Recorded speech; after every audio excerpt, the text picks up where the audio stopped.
할렐루야, 감사합니다. 우리가 이제 어느덧 이제 10월 달입니다. 매일 성경, 우리가 그 전에 예레미야서를 했는데, 그 전에 우리가 예레미야서 아마 20장까지 아마 그 큐티가 됐을 겁니다. 그래서 10월 6일, 내일부터네요. 토요일부터 예레미야서 21장부터 시작합니다. 그리고 10월 말일까지는 예레미야서 32장. 오늘 우리가 21장부터 32장은 이렇게 요약 정리를 제가 먼저 해드렸습니다. 왜냐하면 짧은 시간에 이 부분들을 성경 공부 아니고 전체적으로 우리가 이제 큐티를 어떻게 할 것인가라는 부분에서 요약 정리를 먼저 하고, 그 다음에 예레미야서는 전체가 스토리 형식이니까 히스토리컬한 부분들에 대해서 좀 조명해야 될 부분들, 이런 부분들만 제가 핸들링 해드리고, 다른 것들은 성경 공부 시간에 더욱더 상세하게 우리가 공부하도록 하겠습니다. 매일 성경 여러분들 한번 큐티를 한번 펴보십시오. 매일 성경 큐티를 여러분 펴보시면은 로마서가 끝나고 난 뒤에 10월 6일 날 예레미야서를 들어갈 때에 여기 보면은 예레미야서에 대한 구조라든 이런 부분들이 있습니다. 이걸 한번 그냥 간략하게 읽어보시면 됩니다. 간략하게 읽어보시고, 그 다음에 이 부분들을 가지고 여러분 이해들이 아마 잘 안 될 겁니다. 그러니까 여러분들이 예레미야서를 묵상하실 때에 유튜브에 보면 저희들이 예레미야 서론을 다 했죠. 예레미야 서론을 했습니다. 그 예레미야 서론을 다시 한번 더 보십시오. 예레미야 서론을 다시 보게 되면은 전체적인 예레미야가 우리에게 무엇을 말하고 있는지를 다시 한번 더 역사적인 내용들 측면에서 우리가 볼 수가 있습니다. 그래서 서론을 다시 한번 더 보고 이 내용에 들어오면 좋겠습니다. 그리고 또 안에 있는 내용도 한번 여러분들 읽어보시면 좋습니다. 뭐 예레미야서는 크게 어려운 성경이 아니잖아요. 그러니까 여러분들이 이 내용을 한번 쭉 한번 읽어보시면 되겠고, 그 다음에 오늘은 우리가 매일 성경 큐티를 할 때에 이 내용들을 전체적으로 제가 1시간 한 10분 안에 다 마감을 할 거거든요. 그러면은 이 부분들을 한 1시간 정도 시간에 남짓해서 이것을 마무리하다 보니까 전체적인 내용들을 일일이 다룰 수는 없고, 특징적인 절들을 제가 가지고 이 본문들이 이런 내용들을 이야기를 합니다라는 것을 말씀을 드리도록 하겠습니다. 먼저 우리가 예레미야서 21장 1절부터 14절의 내용을 토요일날 묵상하는 것을 보면 제목이 살 길과 죽을 길입니다. 살 길과 죽을 길. 여러분들, 왜 살 길과 죽을 길이 생길까요? 산다는 것은 무엇입니까? 왜 죽습니까? 하나님께서 내리시는 징벌에 저항하게 되면은 어떻게 된 겁니까? 죽는 겁니다. 그러면은 하나님의 내린 징벌에 저항하지 말 것을 권유하는 것이 살 길이죠.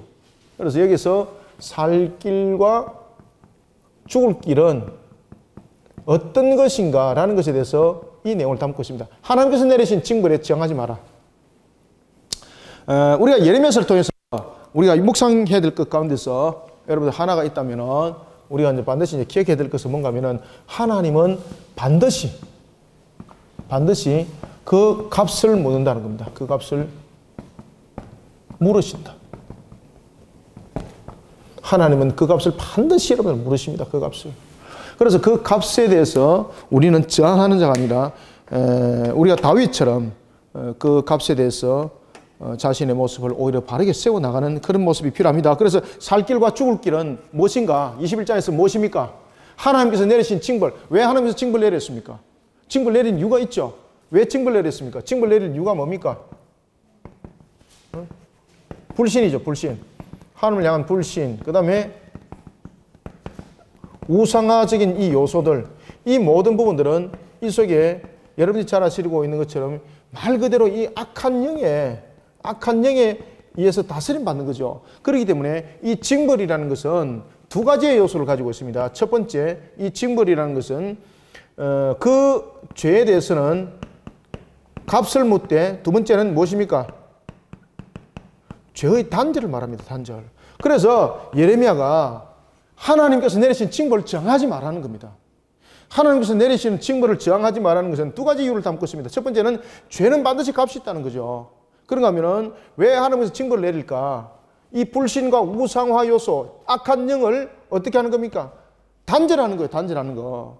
그러니 이 하나님의 징벌을 물리쳐버리고 저항하려고 하면은 결국은 여러분들이 잘 아시는 것처럼 누가 우리로 하여금 더욱더 우리를 가깝게 붙들어 놓습니까? 악한 영이 우리로 하여금 더욱더 하나님을 불신하게 만들고 더욱더 우상화 요소를 만들어서 하나님을 대적하는 자가 되도록 만드는 겁니다. 그렇기 때문에 예레미야서 21장이 살 길과 죽을 길을 통해서 하나님께서 내리신 징벌에 대해서 저항하지 말라는 겁니다. 하나님께서 내리신 징벌에 대해서.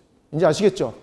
우리가 그 하이델베르그 우리가 공부를 통해서도 우리가 이것을 봐왔지 않습니까? 그래서 우리가 죄에 대해서 징벌은 죄에 대한 값은 반드시 하나님께서 물으신다. 그럼에도 불구하고 하나님께서 왜 징벌하게 하시는가? 무엇을 단절하기 위해서? 그렇죠. 그러니 하나님의 징벌은 피하는 것이 아니라 받아들이는 겁니다. 자, 이런 부분에 대해서 우리가 21장 1절 한번 봅시다.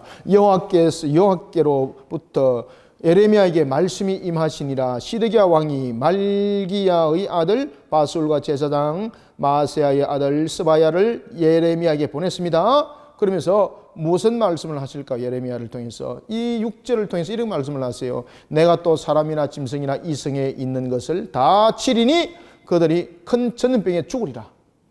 지금 이게 왜 이런 징벌을 받았을까요? 이들이 징벌을 받은 이유가 있죠.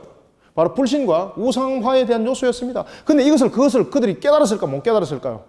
못 깨닫는 겁니다. 못 깨닫는 겁니다. 그러니까 징벌을 통해서 이 죄의 값을 너희들은 받고 죄를 단절하여서 너희들이 지금 어떤 상태에 놓여 있는가를 알아라는 겁니다. 그러니 우리가 하나님께서 신자를 통해서 징벌을 하는 것은 때로는 불신자를 향해서는 징벌은 심판이지만은 믿는 신자를 향해서 징벌은 우리를 향한 또 다른 은혜입니다. 또 다른 은혜요. 그렇기 때문에 죄가 많은 곳에 은혜가 크다라고 로마서 이야기를 하는 겁니다.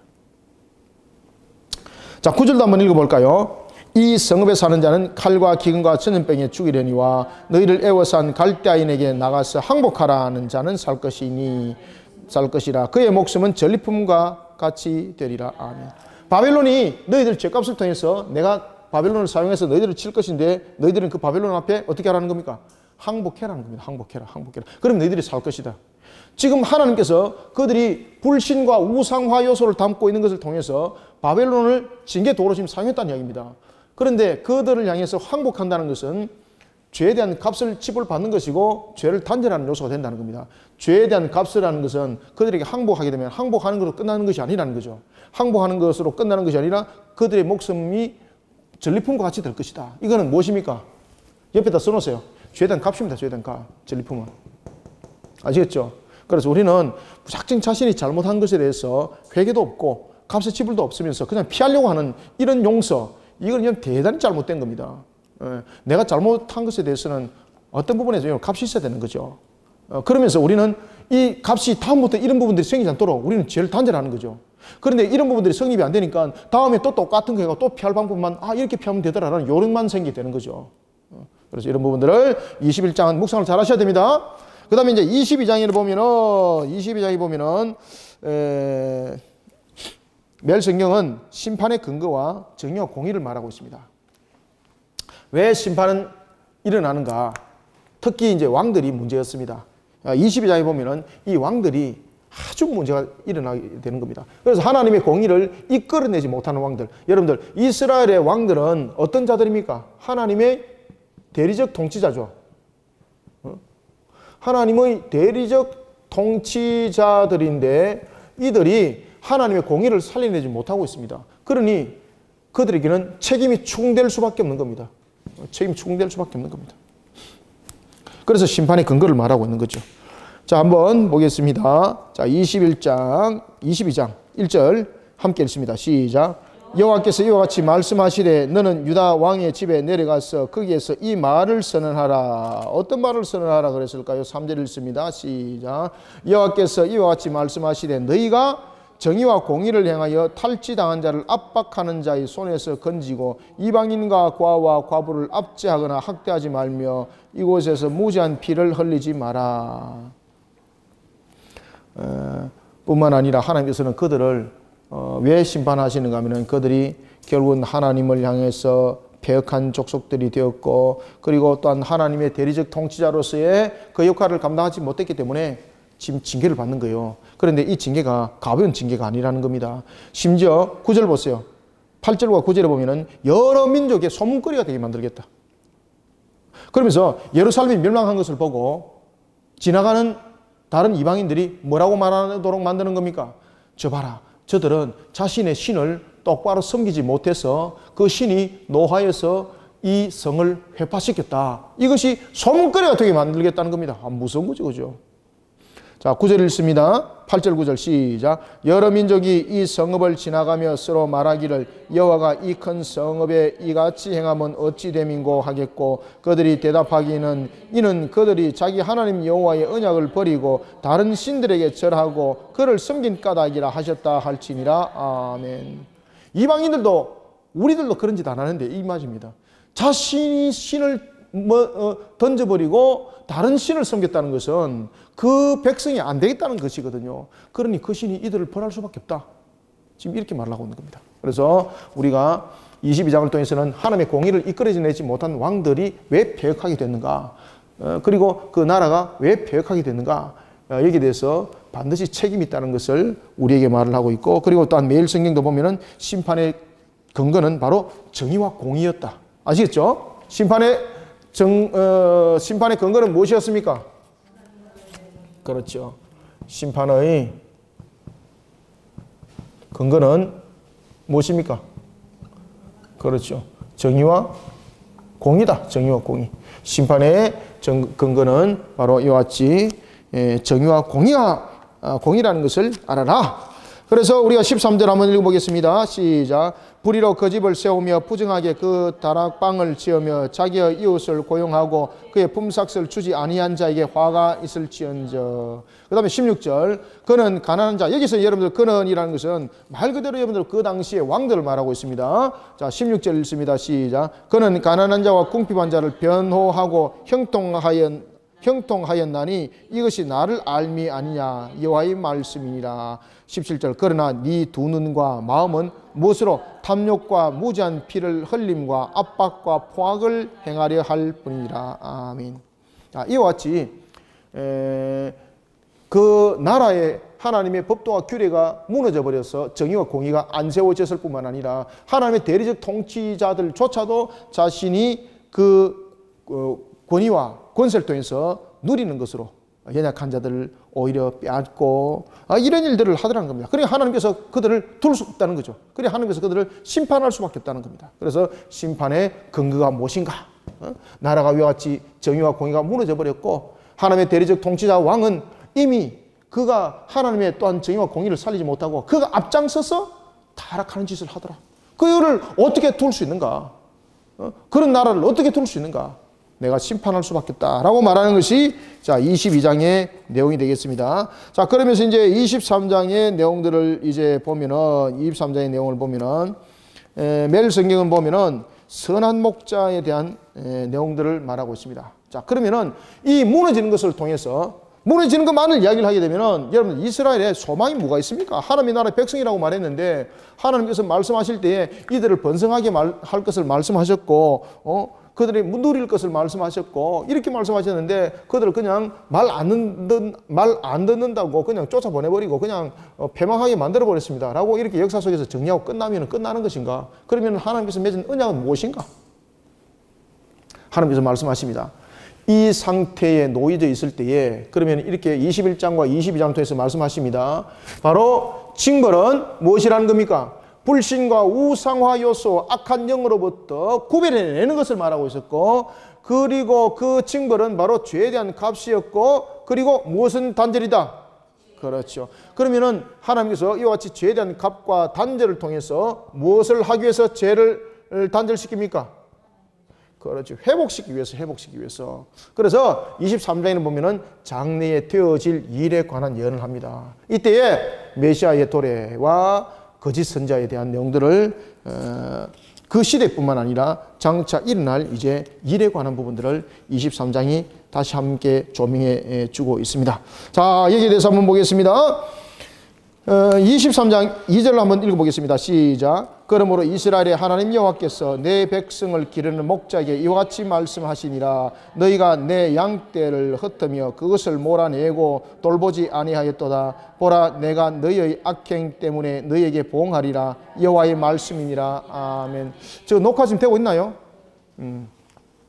5절에도 보면은 다윗에 관한 언약을 말씀하시죠. 5절 6절 한번 읽어봅니다. 시작. 여호와의 말씀이니라. 보라, 때가 이르리니 내가 다윗에게 한 의로운 가지를 일으킬 것이라. 그가 왕이 되고 지혜롭게 다스리며 세상에서 정의와 공의를 행할 것이며 그의 날에 유다는 구원을 받겠고 이스라엘은 평안히 살 것이며 그의 이름은 여호와 우리의 공이라 일컬음을 받으리라. 아멘.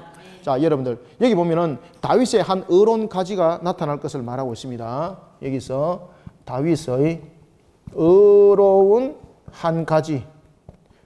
여러분들 다윗의 의로운 이 한 가지는 무엇을 말합니까? 메시아를 말하는 거지 않습니까? 그리스도. 그리스도를 말하거든요.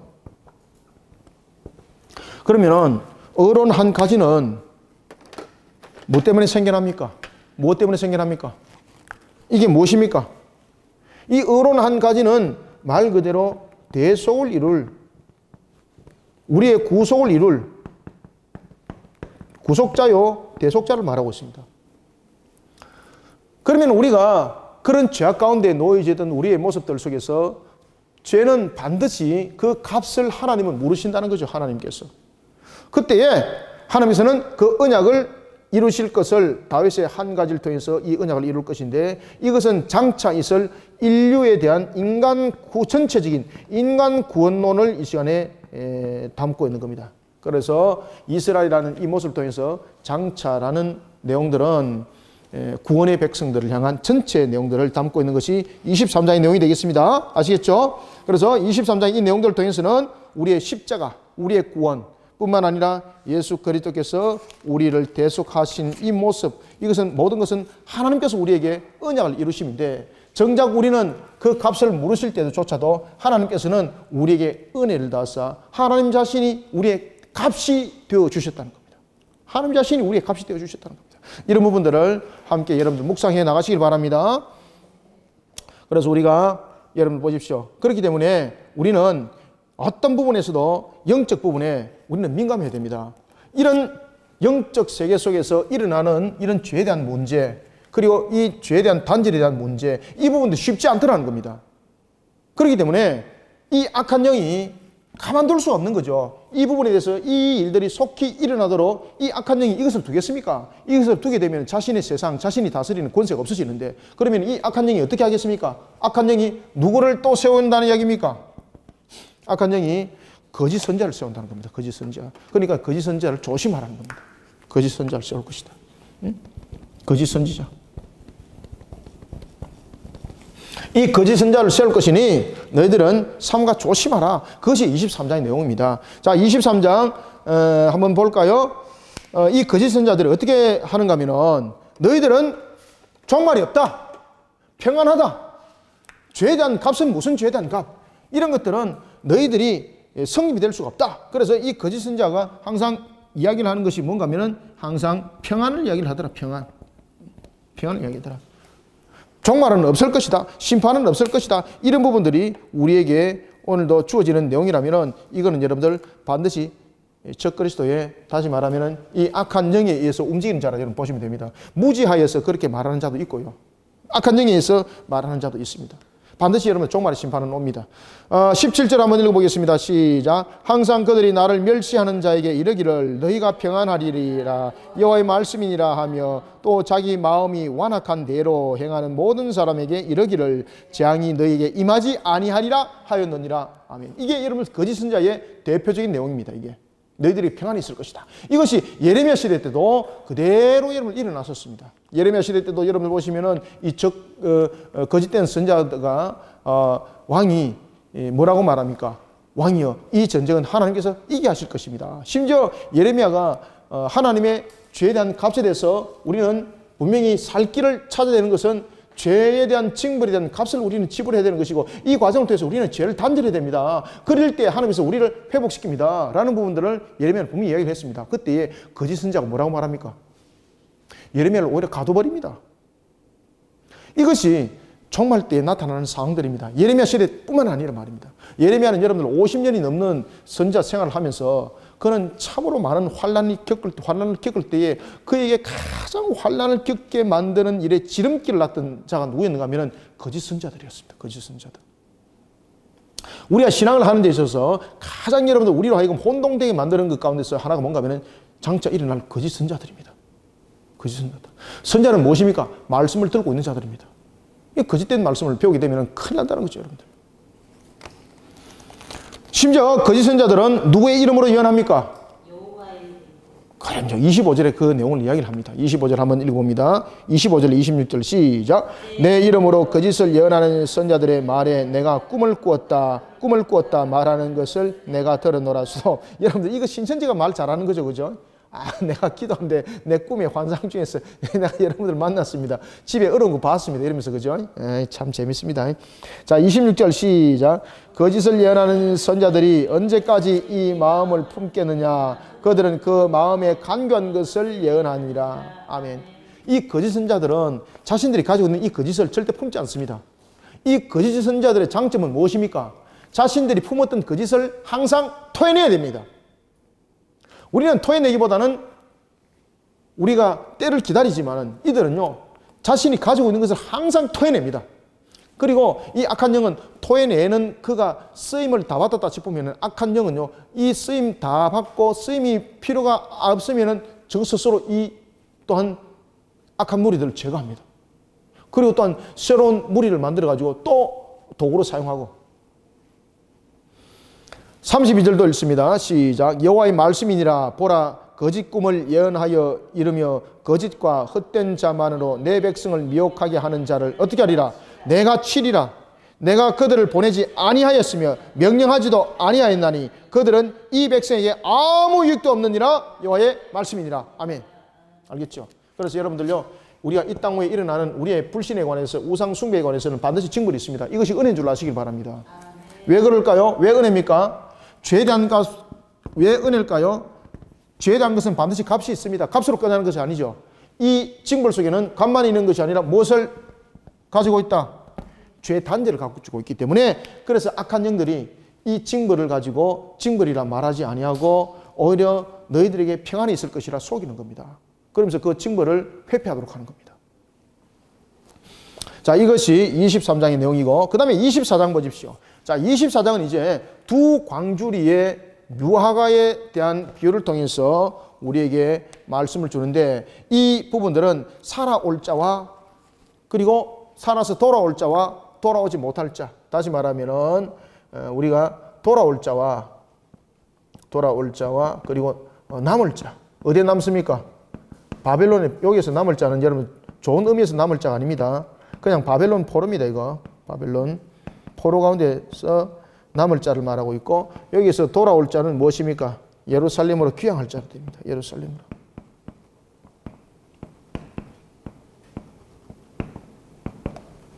여러분들, 바벨론의 포로 상태로 남는 것이 좋을까요? 예루살렘으로 귀향하는 것이 좋을까요? 그럼요. 예루살렘으로 귀향하는 겁니다. 이것이 이제 시한으로 새 땅에 관해서 이야기를 하는 겁니다. 따라서 24장이 이 부분들을 우리에게 가르쳐주고 있습니다. 그래서 두 광주리의 무화과의 비유를 통해서 어떻게 말씀하시는지 한번 봅시다. 자, 1절과 2절을 한번 읽어봅니다. 2절만 읽어보겠습니다. 시작. 한 광주리에는 처음 익은 듯한 극히 좋은 무화과가 있고 한 광주리에는 나빠서 먹을 수 없는 극히 나쁜 무화과가 있더라. 지금 최상급의 비교를 통해서 두 개를 비교를 하도록 합니다. 하나는 아주 먹기에 좋은 무화과 나무고, 또 하나는 먹기에 아주 나쁜, 먹으면 배탈 나는 무화과가 있더라. 그런데 이 비유가 하나님께서 예레미야에게 환상을 통해서 그것을 보게 합니다. 그런데 이 두 무화과는 무엇을 말하고 있더라? 한 무화과는 바벨론 포로에서 예루살렘으로 귀향할 무화과고, 나쁜 무화과는 무엇입니까? 남을 무화과로서 바벨론의 포로 상태에 있습니다. 그러면은 여기서 말하는 바벨론의 포로 상태에 남아있는 자들은 어떤 자들을 말할까요, 여러분들요?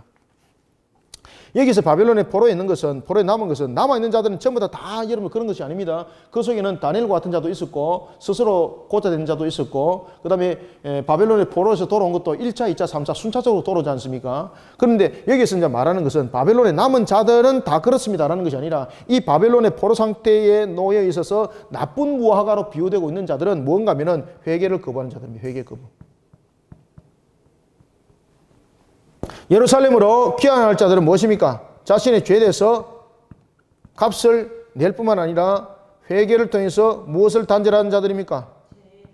그렇죠. 죄를 단절한 자들입니다. 요 비유입니다. 요 비유. 따라서 두 광주리는 바로 이 내용, 그래서 이 내용이 굉장히 중요합니다. 이 내용은 지금 여러분들 이 내용은 아무것도 아닌 것 같지만 제가 처음에 전개할 때도 여러분들에게 말씀드렸죠. 이 내용은 21장부터 32장의 전체 내용입니다. 이게 아주 중요한 겁니다. 반드시 값이 있다. 징벌은 불신에 대한 것이었고 우상의 요소였다. 그 다음에 악한 영들로부터 단절하는 것이었다. 왜 우리가 불신 가운데 빠졌습니까? 왜 우상의 요소 속에 우리가 놓여져 있었습니까? 악한 영들 때문이었거든요. 그렇기 때문에 징벌을 가하는 것은, 죄에 대한 것은 반드시 값이 있다는 것이고, 두 번째는 죄를 단절하기 위함이다. 그런데 이 죄를 단절하려고 그러니까 악한 영이 죄를 단절하지 못하도록 누구를 내세웁니까? 그럼요, 거짓 선자를 내세워가지고 아니다, 평화가 있다, 평화가 있다. 이런 속에 바벨론의 포로 있는 자들은 회개치 않더라. 아시겠죠? 그래서 여기서 바벨론 포로 가운데 지금 남은 자들은 전부 다 그런 저주 가운데 놓여 있는 것이 아니라 그 중에서 지금 무화과 나무에 대한 비유는, 무화과 열매에 대한 비유는, 나쁜 열매는 그럼에도 불구하고 그들은 악한 영들에 사로잡혀서 자신의 죄를 깨닫지 못하고 회개를 거부하는 자들. 그런가 하면 좋은 나무는, 좋은 무화과 열매는 무엇입니까? 예루살렘으로 돌아올 자들은 자신의 죄에 대해서 값을 지불할 뿐만 아니라 회개를 통해서 죄를 단절한 자들. 이것을 우리는 24장이 말하고 있습니다. 아시겠죠? 그래서 24장의 내용들을 묵상하실 때는 분명히 이 두 광주를 통해서 무엇을 묵상해야 됩니까? 다시 한 번 더. 이 내용들을 반드시 묵상하셔야 돼요. 죄에 대해서는 반드시 값이 있습니다. 그렇기 때문에 죄를 짓지 않아야 됩니다. 자범죄에 대해서 값이 있습니까? 없습니까? 자범죄에 대해서 값이 반드시 있습니다. 여러분들요.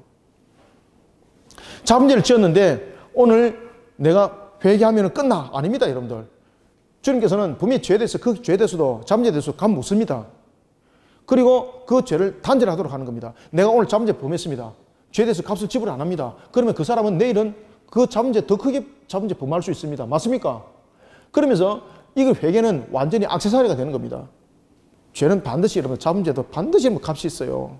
반드시 값이 있어요. 이것을 24장에서 놓치면 안 됩니다.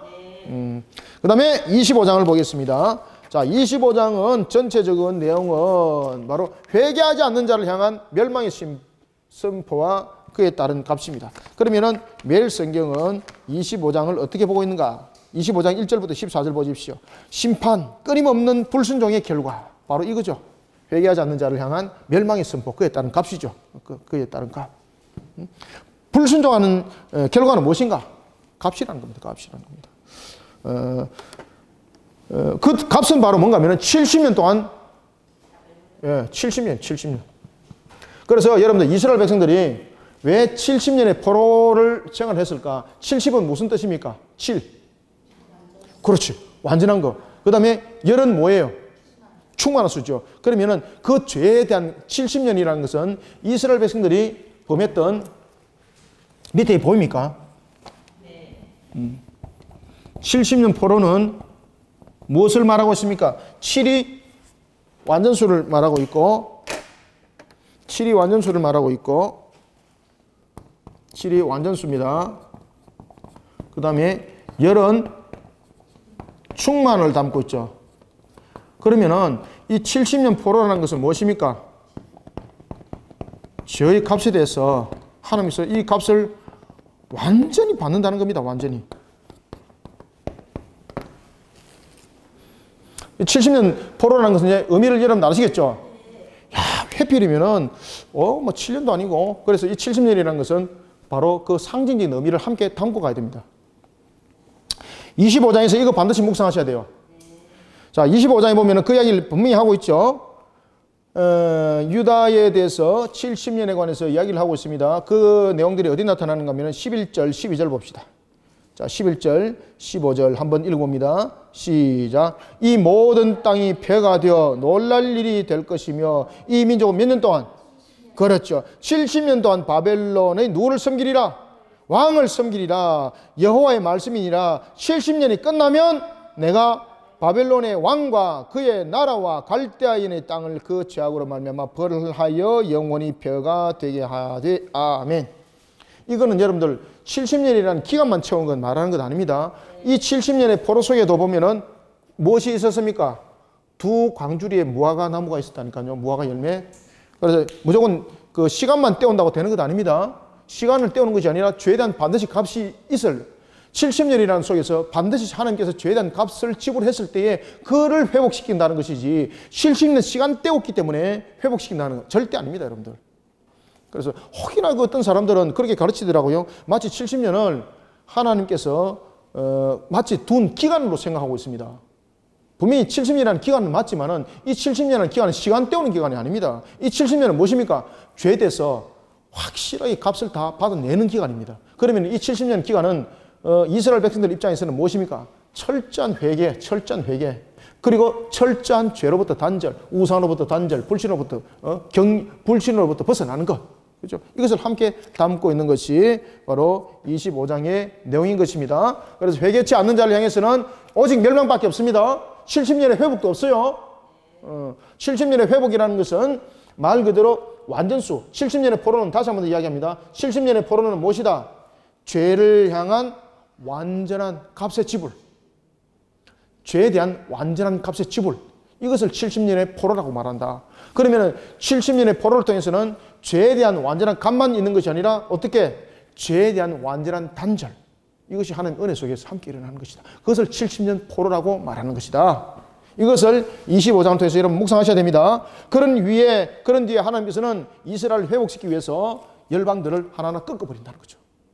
그렇게 해서 하나님의 백성으로서 바르게 세워진 자, 그렇게 회개한 자, 하나님께서 그를 바로 일으키기 위해서 주변의 왕국들을 하나하나 꺾어버리겠다. 그리고 그들을 예루살렘으로 내가 다시 데려올 것이다. 이런 예레미야서를 나중에 다니엘이 이 사본을 입수를 해가지고 읽습니다. 그리고 이 구절을 읽다가 다니엘이 하나님 앞에 통한의 회개 기도를 합니다. 어떻게? 하나님, 이 나라, 이 민족이 조상적에 하나님으로부터 불신했고 우상 숭배 속에 빠진 죄를 용서해 주십시오. 그리고 하나님, 우리를 기억하시고 70년의 회복을 말씀하신 하나님, 오늘도 주의 주신 그 말씀이 반드시 성취될 줄 믿습니다. 간절히 하나님께 기도하죠. 그게 다니엘서 내용이 나타나죠. 그때 여러분, 다니엘은 디아스포라의 수장이었습니다. 디아스포라의 수장으로서의 그가 예레미야서를 그가 바벨론 포로 가운데서 여러분 그가 입수를 했다는 것은 이 대단한 일이에요. 그죠? 자, 이런 속에 여러분들 25장을 묵상해 주시고 26장은 이제 넘어갑니다. 자, 26장은 여러분들 맹목적인 신앙이 참 무섭습니다. 우리가 신앙은 여러분 인격적이어야 됩니다. 신앙이 맹목적이 될 때에 여러분들요 사고 터지게 되어 있습니다. 맹신자들, 그죠? 맹신자들. 그것을 우리가 이제 다른 말로 광신자들이 말하지 않습니까? 신앙은 여러분들 인격이에요, 인격. 이런 맹목적인 신앙이 나타나는 것이 여러분 허구입니다, 허구. 그래서 여러분들 이단들이 나타나는 대표적인 현상들이 대체로 뭔가 하면은 맹신하도록 만들죠. 그죠? 이 이단들의 특징입니다. 맹신하도록 만들고, 거기다가 헌신하도록 만들고, 그러면서 자신들의 허구를 전달하죠. 그리고 그 허구 속에 살아가게 만들고. 오늘 성경은 말합니다. 그런 맹목적인 신앙과 허구 속에 살아나는 자들은 하나님께서 반드시 그들을 다 썰어버리겠다. 썰어버린다. 반드시 정리한다. 그래서 26장에 보면은 우리가 맹목적 신앙의 허구, 그리고 또한 이런 시대에 선지자는 또 고난 속에 있다. 여기서 선지자는 여러분 잘 아시는 것처럼 예레미야 같은 그런 선지자들입니다. 이런 허무맹랑한 맹목적인 이단들에 의해서 말씀을 들은 교회들이 고난을 당한 것도 있다는 겁니다. 그것이 우리가 종말에 살아나가는 우리의 모습들입니다. 그래서 여기에서는 매일 성경에서는 이것을 성전 설교라고 나와 있는데 그냥 일반적인 이 제목으로 성전 설교라 보시면 의미가 없습니다. 이 내용들을 묵상할 때 담고 들어가야 됩니다. 26장의 이 내용들을.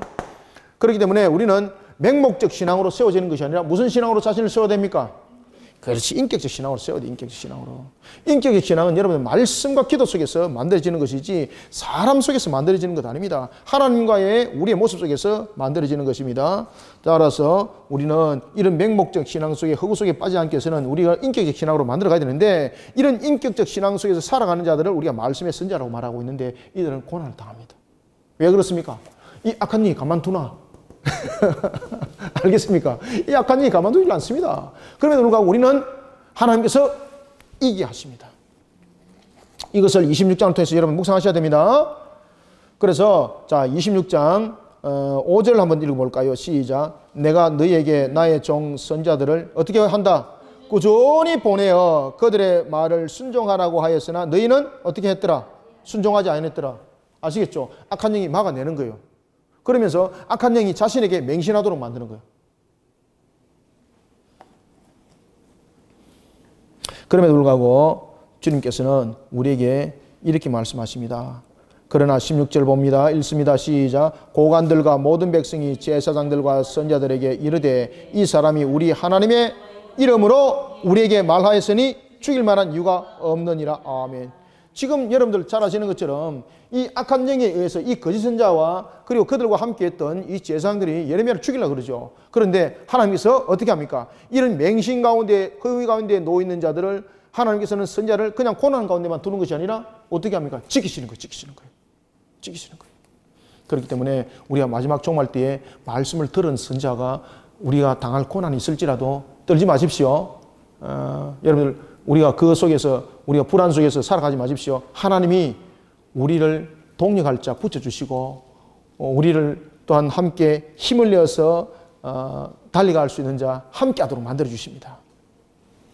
그러니 두려워하지 말라는 것. 두려워하지 마라. 두려워하지 마라. 자, 이런 속에 우리를 세워 달려가는 것이 26장의 말씀입니다. 아시겠죠? 그래서 26장은 그냥 단편적인 설교, 성전 설교를 보시면 안 돼요. 성전 설교를 보는 것이 아니라 분명히 이것을 묵상하셔야 됩니다. 반드시 우리가 하나님의 말씀 가운데 우리의 모습들을 이렇게 바로 세워 나가시길 바랍니다. 그렇기 때문에 10월 18일 날 보면은 매일 성경도 그런 이야기를 하죠. 선지자의 삶과 죽음이 있다. 선지자의 삶과 죽음. 여러분들 선지자의 삶과 죽음이라는 부분들을 통해서도 우리는 하나님께서 그 뜻을 세우고자 하는 부분에 대해서 우리는 죽음 앞에 두려워하지 말고 또한 우리는 죽음 앞에서도 우리가 스데반 집사가 하늘에 문이 열린 것을 보고 새하늘과 새 땅을 보면서 하나님 저들이 나를 비록 돌로 치지만은 돌로 나를 치지만은 저들은 자신들의 죄를 안다 모른다. 모르니 저들을 어떻게 하라고요? 하늘에서 번개 내려가지고 저들을 전부 다 멸해 주십시오. 이것이 아니고 저들을 용서해 주십시오. 아시겠습니까? 이것이 영적 거장입니다. 이것이 진짜로 새하늘과 새 땅을 아는 자들, 살아본 자들, 정말로 그것을 아는 자들. 우리는 그러한 새하늘과 새 땅을 확연하게 우리는 지금도 가슴에 안고 달려가고 있지 않습니까? 그런 영적 거장의 모습들로 이 모든 것을 우리는 대체해 나가야 됩니다. 이것을 우리가 26장을 통해서 함께 묵상하시고요. 다음에 27장 봅니다. 자, 27장은 참과 거짓. 여러분들, 참과 거짓이 영적 전투를 벌이면은 지금 현 시대에서는 참이 이길까요? 거짓이 이길까요? 왜 거짓이 이깁니까? 지금 세상이 무엇을 계속 강조합니까? 다수결이죠, 다수결. 그죠? 참 쪽에 사람이 많을까요? 거짓 쪽에 사람이 많을까요? 거짓 쪽이 많습니다. 그래서 참과 거짓을 다수결로 하고 싸우면은 거짓이 이기게 되어 있습니다.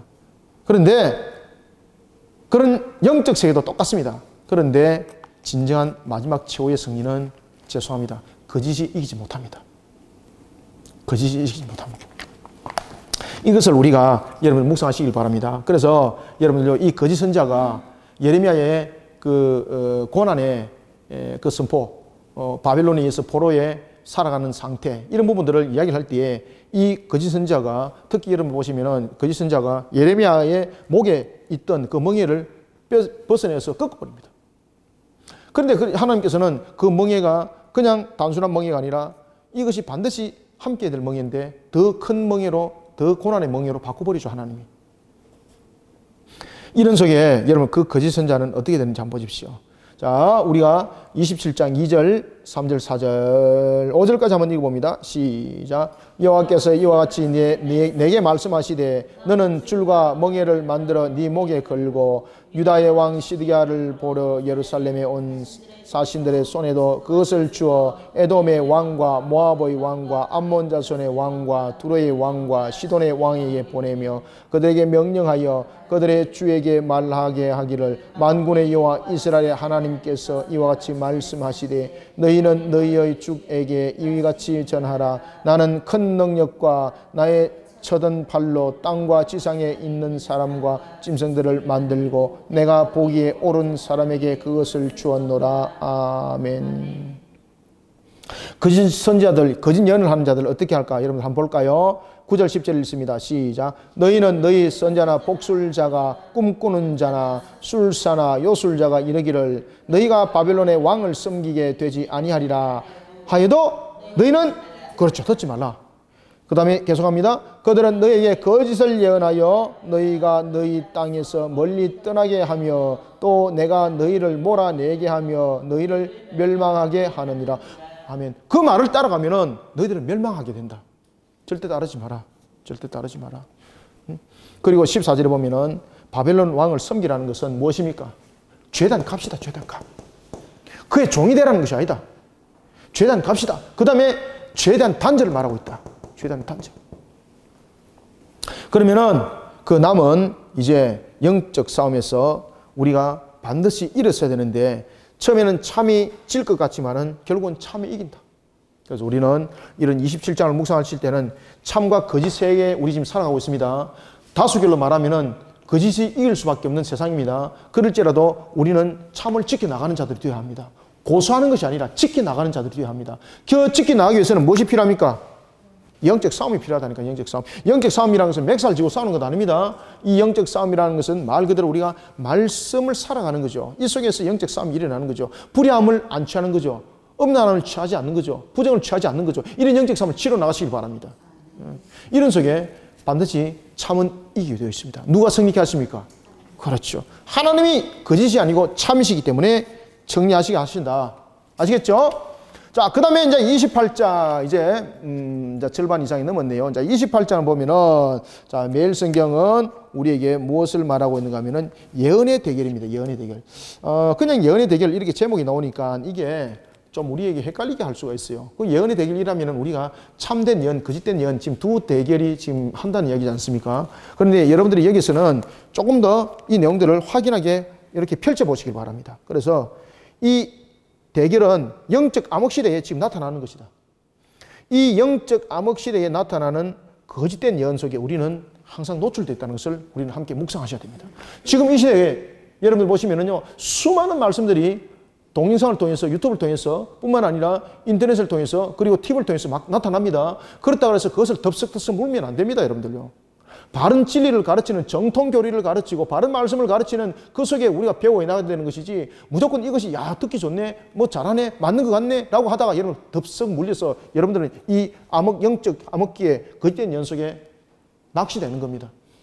특히 영적 암흑기에는 뭐 여러분들 보면은 많은 이값들을 두고 있습니다. 많은 미끼들은 우리가 먹기 좋은 미끼들입니다. 전부 다.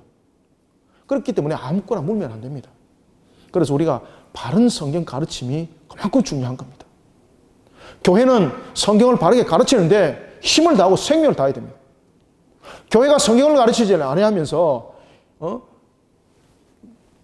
말씀 배우러 다니지 말라고 다른 교회에서 말씀 배우지 말라고 그러면은 우리는 무엇을 가지고 분별력을 가집니까? 그러니까 이단들한테 넘어갈 수밖에 없는 거예요. 교회의 생명은 하나님의 말씀을 가르치지 않으면 안 됩니다. 그것이 교회의 새 기능입니다. 교회의 새 기능은 복음만 전하는 것이 아니라 말씀을 가르치는 사역, 그 다음에 주님의 뜻을 이뤄나가는 데 있어서 성도들을 양육하는 사역, 이 모든 세 가지가 함께 일어나야 되는 겁니다. 그런데 말씀은 안 가르치면서 다른 교회에서 성경 가르치는 거 전부 다 차단 다 시켜버리고 이거는요 영적 암흑시대에 나타나는 바로 이 악한 영에 사로잡힌 자들과 모습과 제2의 모습입니다. 그렇기 때문에 교회는 바른 말씀을 가르치는 일에 힘을 다해야 됩니다. 그래야만이 영적 암흑기를 이겨나갈 수가 있습니다. 영적 암흑기에 여러분 거짓된 예언들을 어떻게 구별합니까? 바른 말씀을 안 가르치고 받고 바른 교리를 가르치면 안 받고 어떻게 우리가 영적 전투에 바른 거짓된 예언을 구별해낼 수가 있을까요? 그래서 우리가 보면은 일주일에 지금 보면은 교리 공부를 2번 하고 성경 공부도 보면은 2번 하고 좀 우리 교회가 일주일에 보면은 그저 다른 사람들 볼 때는 숨 쉴 틈이 없는 교회라고 말하지만은 그래도 제가 볼 때는 공간들이 너무 많은 것 같아요. 더 많이 배우고 그리고 더 많이 말씀의 삶을 우리는 살아가는 것들 이것이 우리의 하나의 한 방향이 되어야 되는 거예요. 이 속에서 우리는 참 그리스도인의 그 맛을 보면서 살아가야 되는 거예요. 여러분들 아시겠습니까? 그러지 않으면 빈틈이 생기면은 이런 영적 암흑시대에 많은 미끼들을 물려놓은 그 미끼를 덜럭 물고 그냥 올라와 버린다니까 그냥. 자 28장 우리가 1절 2절을 한번 읽어봅니다. 시작. 그해 곧 유다왕 시드기야가 다스리기 시작한 지 4년 다섯째 달 기본 아술의 아들 선자 하나냐가 여호와의 성전에서 제사장들과 모든 백성이 보는 앞에서 내게 말하여 이르되 만군의 여호와 이스라엘의 하나님이 이같이 일러 말씀하시기를 내가 바벨론 왕의 멍에를 꺾었느니라. 아멘. 정말로 하나님께서 그렇게 했을까요? 이 하나냐가 바로 이 영적 암흑기에 나타났던 거짓 예언자입니다.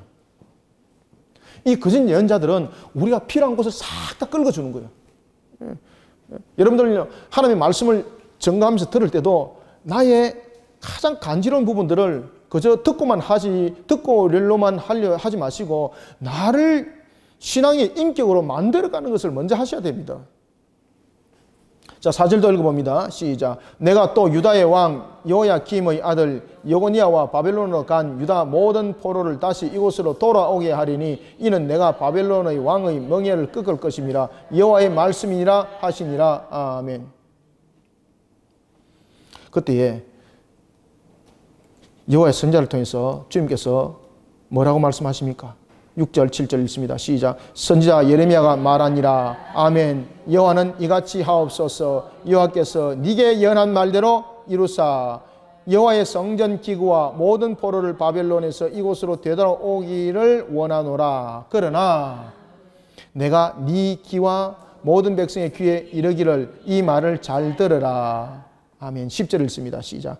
선지자 하나냐가 선지자 예레미야의 목에서 멍에를 빼앗아 꺾고, 그러니까 이 예레미야가 우리는 이런 멍에 속에서 우리는 죄의 값을 지불해야 된다라고 말하니까 하나냐가 그 멍에를 뺏어가지고 꺾어버려요. 어디 하나님께서 그렇게 하시노? 라고 말합니다. 그런데 하나님께서 뭐라고 말씀하십니까? 더 큰 멍에를 매는 겁니다. 그 멍에가 어떤 멍에입니까? 바로 쇠 멍에를. 값을 지불하지 않은 것들을 통해서 하나님께서 더 큰 값으로 응답하는 겁니다. 이거 묵상하셔야 됩니다. 알겠죠? 그래서 28장을 묵상하실 때에 그냥 예언의 대결 이렇게 묵상하시면 안 됩니다. 28장을 묵상하실 때에 영적 암흑기에 나타나는 거짓 예언들은 우리를 어떻게 미혹을 할까라는 것을 함께 여러분 묵상하셔야 돼요. 그래서 우리는 어떤 관계 속에서도 죄의 값은 반드시 있다는 것과 죄는 반드시 단절해야 된다는 것들, 이런 속에서 지금 우리가 본문에도 나타나는 것처럼 이 속에 하나냐라는 선지자가 뭐라고 말합니까? 예레미야의 멍에를 하나냐가 꺾어버렸죠. 그 꺾어버리고 난 뒤에 그는 바벨론으로부터 우리가 이렇게 꺾임을 받을 것이다 라고 왕도 위로하죠. 느부갓네살 왕에게. 누굽니까? 그 당시 시드기야 왕에게. 그때에 하나님은 어떻게 할까요? 여러분들 보십시오. 13절을 읽습니다. 시작. 너는 가서 하나님에게 말하여 이르기를 여호와의 말씀에 네가 나무 멍에를 꺾었으나 그 대신에 무슨 멍에? 쇠 멍에를 만들었느니라. 아멘. 그리고 17절, 16절, 17절 읽습니다. 시작. 그러므로 여호와께서 이와 같이 말씀하시되 내가 너를 지면에서 제하리니, 여기서 지면에서 제하는 것은 누굽니까? 하나님입니다. 지면에서 제하리니 네가 여호와께 패역한 말을 하였음이라. 네가 금년에 어떻게 하리라? 죽으리라 하였느니라 하더니 선지자 하나냐가 그해, 그렇죠, 7째 달에 죽었더라. 아멘. 영적 암흑기 속에서, 거짓된 연 속에서 여러분들 무너뜨림을 당하면 안 됩니다. 반드시 우리는 지켜야 합니다. 그 다음에 죄는 반드시 값이 있다는 것. 그래서 제가 여러분들 계속해서 반복해서 말씀드립니다. 하나님은 반드시 그 값을 물으신다. 이것이 32절까지 하이라이트입니다. 이 묵상 끝까지 놓치면 안 돼요. 그리고 값과 죄에 대한 단절, 그 다음에 회복. 그렇지만 악한 영은 거짓 선지자를 통해서 평안이라 말하면서 우리로 하여금 오히려 계속해서 포로 상태에 두도록 한다. 그렇지만 하나님은 이 포로 상태를 통해서 우리의 값과 단절을 통해서 회복을 말씀하고 계신다. 공식이 딱 가죠. 다시 한번 말씀드립니다. 하나님은 반드시 값을 모르신다. 증거는 불신과 우상 숭배 요소다. 이 불신과 우상 숭배는 어디로부터 왔습니까? 악한 영들로부터 왔다. 하나님은 이 증거에 대해서 분명히 죄의 값을 모르시고, 죄의 값을 모르시는 것은 무엇은 이유 때문입니까? 다시는 죄를 범하지 않도록 하기 위한 겁니다. 자, 이거 오해하시면 안 되는데, 이 죄의 값을 마귀에 대한 어떤 값이라고 여기고 있고 이러면 큰일 나는 겁니다. 여기서 여러분 죄의 값이라는 것은 무엇입니까? 다시는 죄를 범하지 않도록 하기 위해서. 자, 하나님께서 왜 값을 받으신다고요? 그럼요. 또 죄를 범하게 되면은 이거보다 더 큰 값이 있다는 것을. 그래서 이 나무 멍에에 대해서 회개가 없으니까 이 나무 멍에를 그냥 꺾어버리니까 이 나무 멍에 대신에 무슨 멍에를 줬습니까? 쇠 멍에를 댔잖아요. 쇠 멍에를. 반드시 값이 있습니다. 그러면 하나님께서 왜 죄의 값을 묻습니까? 다시는 죄를 범하지 않도록 하기 위해서. 이 글자 잘 보입니까? 응? 하나님께서 여러분들 왜 죄에 대한 값을 묻습니까? 다시는 그렇죠. 죄를 범하지 않도록. 그러니까 이 자체가, 죄 값이 이 자체가 은혜입니까? 은혜가 아닙니까? 그렇죠. 그래서 죄가 큰 곳에 은혜도 크다라고 말하는 겁니다. 이제 이해가시죠? 하기 위해서.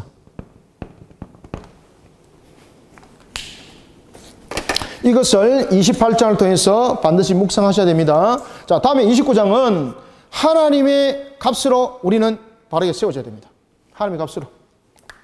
따라서 29장은 하나님의 값으로 바르게 세워져야 될 할 것과 그리고 적그리스도 거짓 선자들에 관한 내용들을 29장은 담고 있습니다.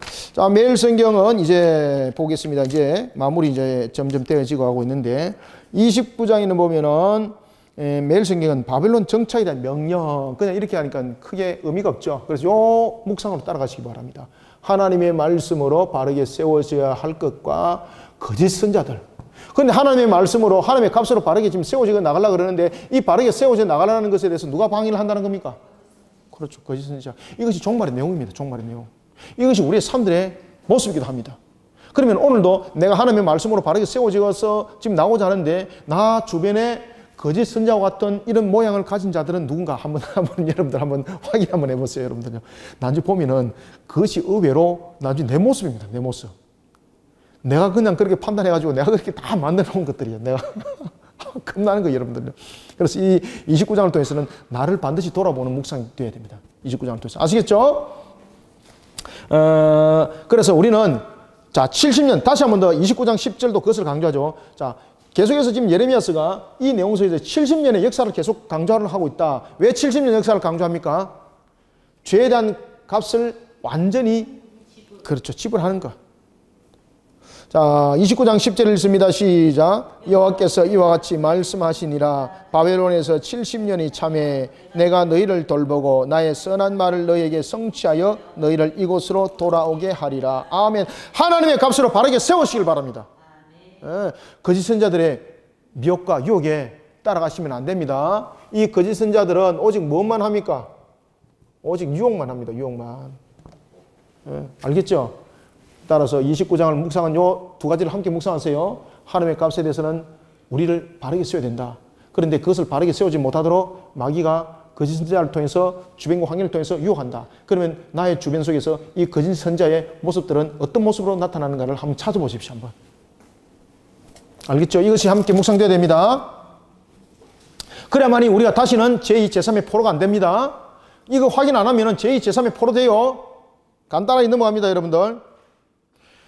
자, 그래서 우리가 29장 29절부터 32절 한번 읽어봅시다. 시작. 제사장 스바냐가 스바냐의 글을 선자 예레미야에게 읽어서 들려줄 때에 여호와의 말씀이 예레미야에게 임하여 이르시되 너는 모든 포로에게 전언하여 이르기를 여호와께서 느헬람 사람 스마야를 두고 이같이 말씀하셨느니라. 내가 그를 어떻게 했다? 보내지 아니하였거늘 스마냐가 너희에게 예언하고 너희에게 거짓을 믿게 하였도다. 그러므로 여호와께서 이와 같이 말씀하시니라. 보라, 내가 느헬람 사람 스마야와 그의 자손을 멸하리니 그가 나 여호와께 패역한 말을 하였기 때문에 이 백성 중에 살아남을 그의 자손이 하나도 없을 것이라. 내가 내 백성에게 행하려 하는 복된 일을 그가 보지 못하리라 하셨느니라. 이것은 여호와의 말씀이니라. 아멘.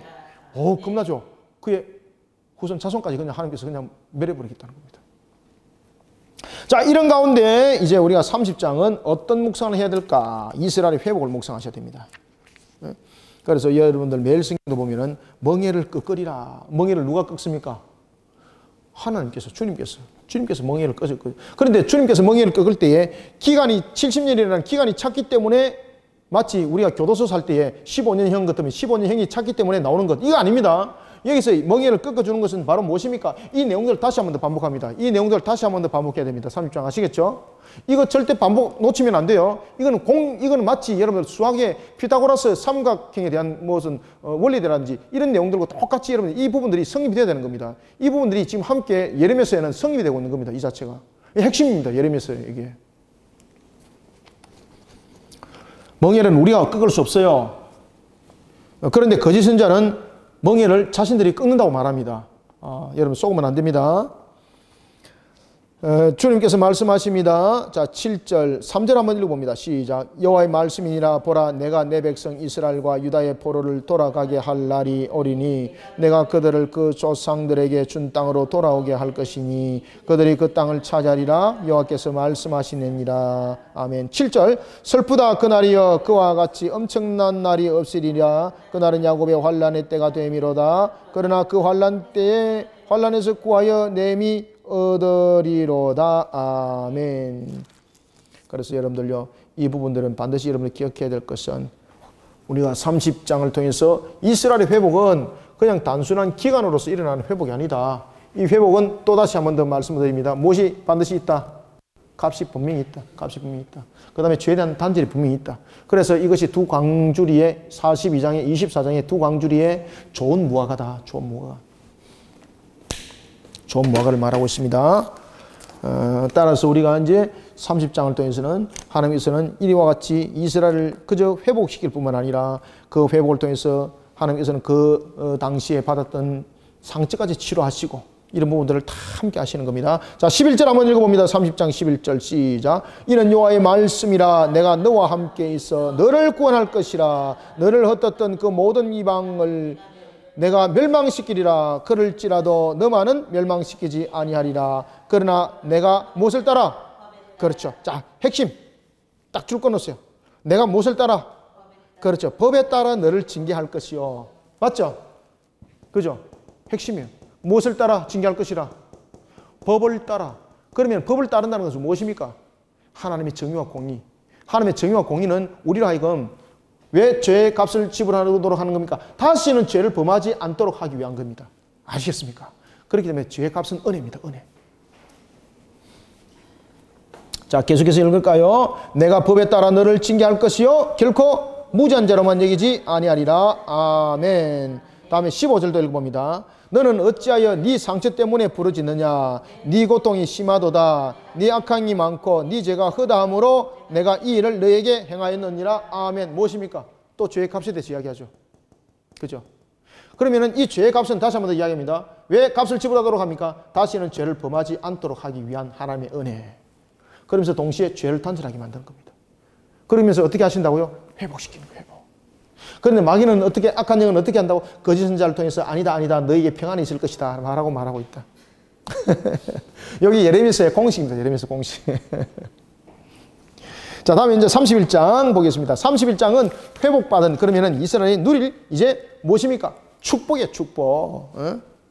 하나님은 여러분들요 그저 회복시키는 것이 아니라 그에게 무엇을 내린다? 축복하신다. 축복하신다. 이것이 31장의 묵상의 내용입니다. 자, 31장 4절 한번 읽어봅니다. 시작. 처녀 이스라엘아, 내가 다시 너를 세우리니 네가 세움을 입을 것이요 네가 다시 소고를 들고 즐거워하는 자들과 함께 춤추며 나오리라. 아멘. 그 다음에 5절도 읽습니다. 시작. 네가 다시 사마리아 산들에 포도나무를 심되 심는 자가 그 열매를 따기 시작하리라. 아멘. 이게 여러분들 풍성함이 함께 일어나는 거예요. 부흥이 일어나는 겁니다. 경제적 부흥, 삶의 부흥, 아시겠죠? 모든 것에 대한 부흥을 말하고 있습니다. 이게 산업에 대한 부흥, 알겠죠? 그 다음에 모든 삶의 형태에 대한 부흥, 이것을 함께 다 담고 있습니다. 자, 8절도 있습니다. 시작. 보라, 나는 그들을 북쪽 땅으로 인도하며 땅끝에서부터 모으리라. 그들 중에는 맹인과 다리 저는 사람들과 잉태한 여인과 해산한 여인이 함께 있으며 큰 무리를 이루어 이곳에 돌아오리라. 아멘. 이곳에 여러분 능력이 있는 자 누가 있습니까? 맹인 능력이 있습니까? 다리 저는 자 능력이 있습니까? 이거 누가복음 14장이죠. 하나님께서 수요예배 때 우리 교회에 줬던 말씀, 그죠? 그 다음에 잉태한 여인, 해산한 여인, 이 전부 다 약한 사람들이잖아요. 연약한 자들. 이 자들을 하나님께서는 어떻게 합니까? 회복시킨다. 그들에게 모든 산업들을 일으킬 것이다. 이제는 더 이상 울며 눈물 흘리는 일이 없을 것이다. 그러니 우리는 여러분들 죄에 대해서 분명히 단절하고 죄에 대한 값을 지불함을 통해서 우리가 하나님의 은혜가 무엇인지를 다시 한 번 더 발견하고 아는 예레미야서 묵상이 되기를 소망합니다. 이거 놓치면 절대 안 돼요. 이거 놓치면은 21장부터 32장까지 묵상 전부 다 헛겁니다. 이거. 이 핵심입니다. 핵심 이게. 예. 그래서 제가 지금 이것을 안 지우고 계속해서 반복적으로 여러분들에게 이것을 묵상하라는 거예요. 자, 이런 속에 이제 32장을 마무리 묵상을 하겠습니다. 자, 32장 한번 봅시다. 자, 32장은 우리가 예루살렘의 회복에 대한 이제 약속을 하나님께서 우리에게 말씀하고 있는데, 예루살렘의 회복이라는 것은 말 그대로 소망을 가지고 땅을 사라는 겁니다.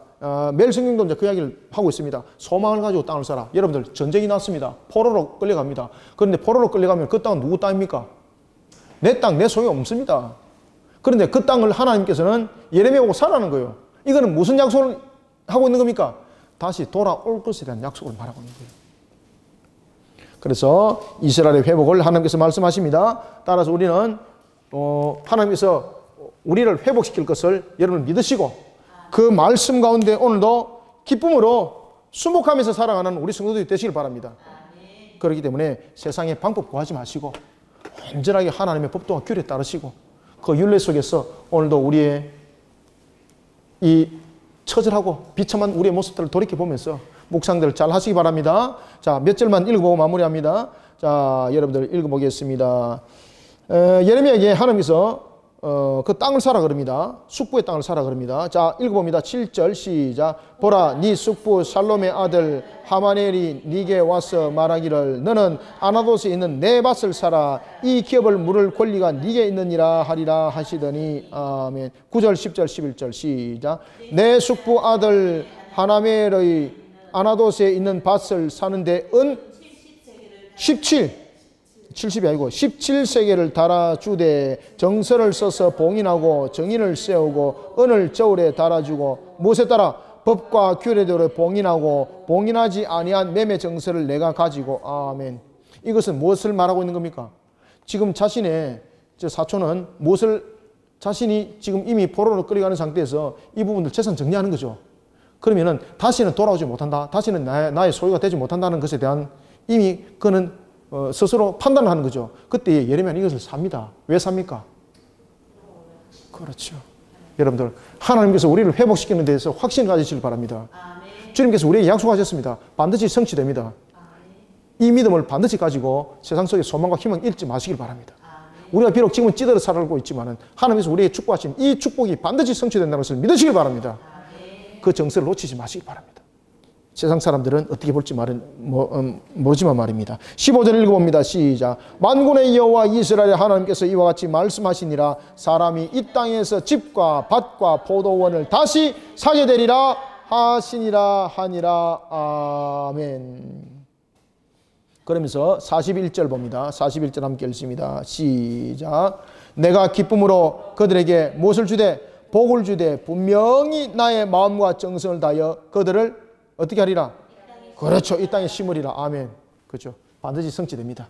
그래서 우리가 이와 같이 매일 성경을 묵상하실 때에 오늘 이 정리했던 내용들을 핵심을 삼으시고 잘 묵상하시고 지금 종말의 때를 살아갈 때에 우리의 신앙의 근원들을 우리의 근본들을 항상 하나님의 말씀에 조명하여 말씀의 거울 앞에 세우고 항상 하나님의 법도와 규례를 떠나지 아니하고 그 정의와 공의 속에 우리를 세워나가는 세상 사람들이 말할 때 어리석다 할지라도 우리는 그 정의와 공의 가운데 우리를 세워나가는 성도들이 되시기를 소망합니다.